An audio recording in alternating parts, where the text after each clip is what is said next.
Hey, what's up guys, Khraze here, welcome back to another day in Marvel's Avengers. Today is Friday, August 28th, and we are so close to the release of this game that people in Australia literally got their hands on super early copies of the game already. Don't worry, nobody's able to play unfortunately because you do need that day one patch, which only drops on September 1st. We're gonna talk about all of that in this video, but I also want to discuss some of the brand new details that have just been posted on the official website, which is all about that new gear and cosmetics that you will get in the game once it releases. So if you're also super hyped for the game, definitely make sure you stick around and also leave a like on this video, and let's jump right into it. Anyway, there's been a number of photos online of physical copies of the game already being shipped, like for a couple of weeks at this point. I think that retailers like GameStop and others in there have gotten their batches already. I even saw like somebody posting a screenshot of about 100 of these copies in their store, but unfortunately they weren't able to sell any of them. Nobody was able to even take them home. So yeah, that usually happens with all these big launches, and this is what happens just before the release. But Australia is a whole nother thing. People over there are really wild, and I mean Australia already fully broke the street date with a ton of people having already super early copies of the game. And we have a bunch of images online over here. By the way, I'm super jealous, but not too much, because yeah, this is the message that you actually get if you try to put one of these discs into your console. So the game is not at the latest version. This means that you cannot connect to the online servers, and you will need that day one patch in order to access the game, which by the way drops on September 1st. I'm not sure about you, but I'm super happy about Crystal Dynamics' decision to make this possible, because this completely avoids any possibility of getting leaks or spoilers on top of the ones that we already had from the beta. So I'm actually glad that this is the route they have chosen. But I've talked about a ton of new incoming stuff and a lot of new details and information about gear and cosmetics, and of course this is all thanks to the brand new update that has been posted on the official website, and it does clarify a few of the things as well as some of the stuff that we didn't know before. Like they also talk a bit about Hawkeye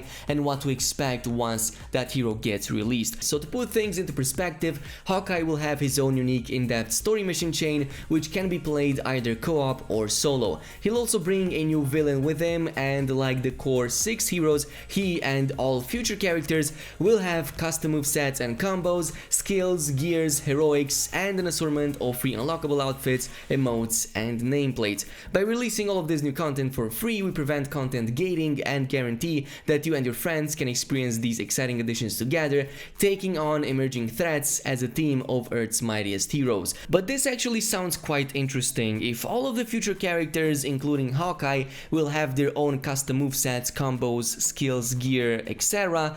This pretty much means that all of that discussion with copycat characters is kinda put to rest. So you remember that example we gave with She-Hulk borrowing and copying the same abilities that the already existing Hulk has. We kinda thought that that could be a route that Crystal Dynamics could go with to save time and more faster introduce new characters. Well, it seems that not only is that not going to be the case, but it seems that they're definitely dedicating a lot of time to make each and every single one of these new characters feel unique from one another and have their own unique movesets and whatnot. So this already wins a huge plus for them in my book. Like if they're definitely dedicating themselves to this kind of plan, then they definitely won me already, and I cannot wait to see how distinctive all of the other characters will look from the ones that we already have. So really looking forward to the new releases even more now that I know this piece of information. But let's talk about those vendors, shall we? Because these are also very important. They also give you a ton of access to those gear pieces and rare resources, but also to cosmetics, which is another source of getting these nice suits.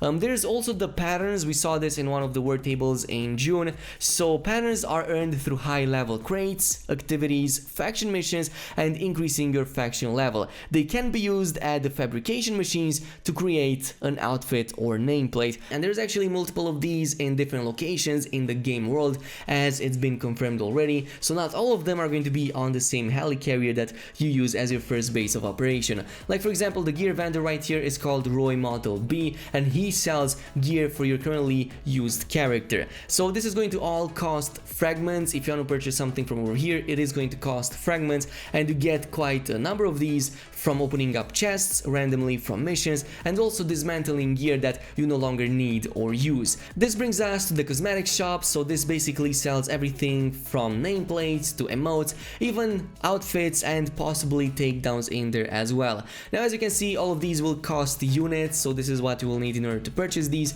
but pay special attention to that specialty items tab right there at the bottom, since this one holds some really awesome legendary outfits for 3 of the characters over there. So we have one for Captain America, for Iron Man, and one for Black Widow. Also pay attention to the fact that all of these have different kinds of refresh timers. So for example, the legendary outfits at the bottom will rotate on a weekly basis, meanwhile the nameplates, emotes, and epic and rare outfits will rotate daily. Let's move over to the marketplace, because this also has some clarifications, and now we finally know the official conversion of real world money to the in-game credits. So just as we suspected, the conversion is 1 to 100, where $1 is the equivalent of 100 credits in game. So for example, if you were to spend $5 in the in-game shop, that would give you the equivalent of 500 credits, and if you were to spend $20, for example, that would be 2000 of these credits.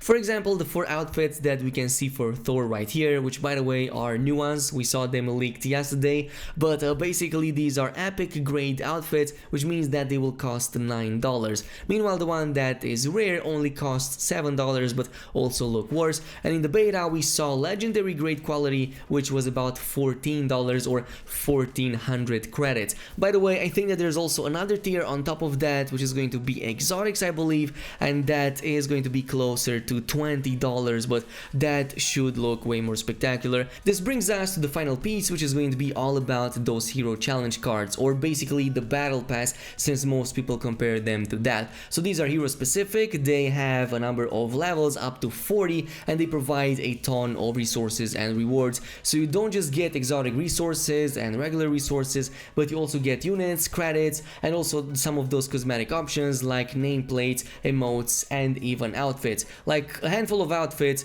throughout all of these is what you will get for each of the characters, which is actually not too shabby. Now the first round of hero challenge cards are going to be absolutely free according to Crystal Dynamics right here, but any of the subsequent ones that are going to be released in the future are going to have a real money cost, which is going to be 1000 credits, or the equivalent of about $10. Don't worry, because not only will you earn all of those 1000 credits back to use that to activate a different kind of battle pass, or maybe to purchase something else from the cosmetic shop, but you also still keep all of the content that is in those challenge tracks, which is valued at over 12,000 credits. And by the way, there's going to be future ones added in the game as well, like a ton of other hero challenges that not only will they never be taken away, you can also come back to them, maybe purchase them later, and also complete them without fearing that they will eventually be rotated out. So actually quite interesting. Of course, they do have to make money from somewhere, so